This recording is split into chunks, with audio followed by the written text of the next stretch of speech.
Hello दोस्तों, मैं शंकर स्वागत करता हूं आपके अपने यूट्यूब चैनल शंकर एजुकेशनल अड्डा में।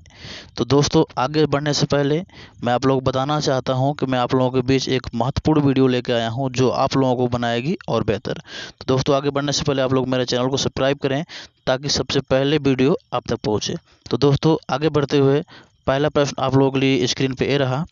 पहला प्रश्न है कि रीत काल को अंधकार काल किसने कहा है? रीत काल को अंधकार काल किसने कहा? दोस्तों, पेट के हिसाब से बहुत ही महत्वपूर्ण प्रश्न है। तो बताइएगा पहले का आंसर, रीत काल को अंधकार काल किसने कहा है? तो दोस्तों, पहले का आंसर हो जाएगा आपका, पहले का आंसर जो हो जाएगा त्रिलोचन जी ने कहा है। जी हाँ दोस्तों, त्रिलोचन जी ने।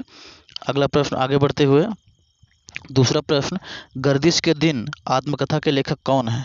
दूसरा प्रश्न दोस्तों बहुत ही महत्वपूर्ण प्रश्न है कि गर्दिश के दिन आत्मकथा के लेखक कौन है? तो दूसरे का आंसर बताएंगे।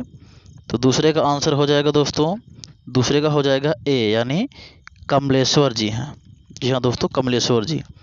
आगे बढ़ते हुए अगला प्रश्न, तीसरा प्रश्न आप लोगों के बीच, घुटन रचना का संबंध किस विधा से है? घुटन रचना जो है वो किस विधा की रचना है दोस्तों, बताइएगा। तीसरा प्रश्न, तीसरा प्रश्न का हो जाएगा दोस्तों, तीसरे का आंसर हो जाएगा डी, आत्मकथा है। जो विधा घुटन है वो आत्मकथा है। आगे बढ़ते हुए दोस्तों, आप लोगों से मैं कहना चाहूँगा वीडियो बहुत ही महत्वपूर्ण है पेट वालों के लिए, यूपी टेट वालों के लिए। तो दोस्तों, इसको ज़्यादा से ज़्यादा शेयर करें।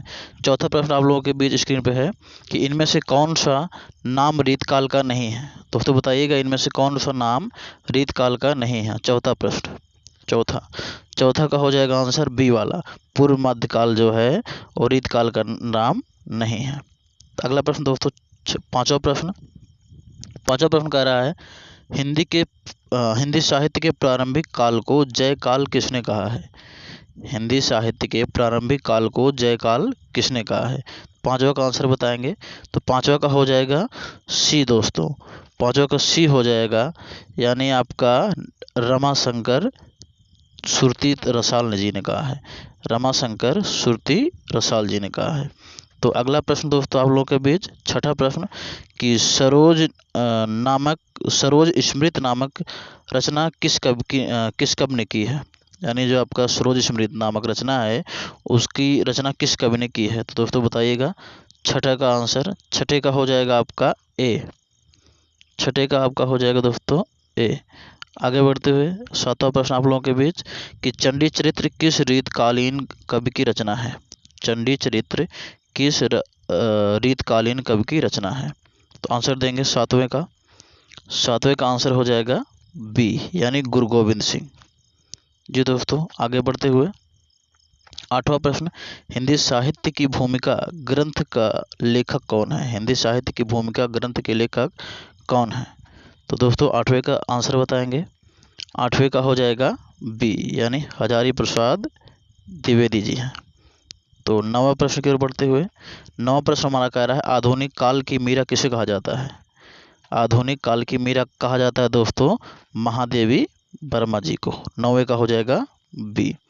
10वां प्रश्न जो कि आज का लास्ट प्रश्न है वो कह रहा है, जागरण सुधार काल के नाम से किस काल को जाना जाता है? यानी जो आपका जागरण सुधार काल के नाम से किस काल को जाना जाता है? यानी किस काल को जागरण सुधार नामक काल कहा जाता है? तो बताइएगा दोस्तों। 10वां का हो जाएगा आपका सी, यानी द्विवेदी काल को जागरण सुधार काल भी कहा जाता है। दोस्तों मैंने आप लोगों को पिछली वीडियो में 2 प्रश्न दिए थे, वो दोनों प्रश्न का आंसर है। पहला प्रश्न था कि कबीर किस काव्यधारा के कवि हैं? तो कबीर जी आपके ज्ञान मार्गी या फिर ज्ञानाश्रयी काव्यधारा के कवि हैं।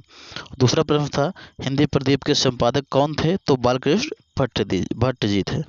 तो अगले प्रश्न की ओर बढ़ते हुए आज के लिए फिर आप लोगों को इस वीडियो में 2 प्रश्न मिलते हैं। पहला प्रश्न, कुटा जी के लेखक कौन है? और दूसरा प्रश्न मिलता है आपको कि बादल राग कविता के रचयिता कौन है? तो दोस्तों वीडियो को ज़्यादा से ज़्यादा शेयर करिए। थैंक्स फॉर वॉचिंग दोस्तों, जय हिंद।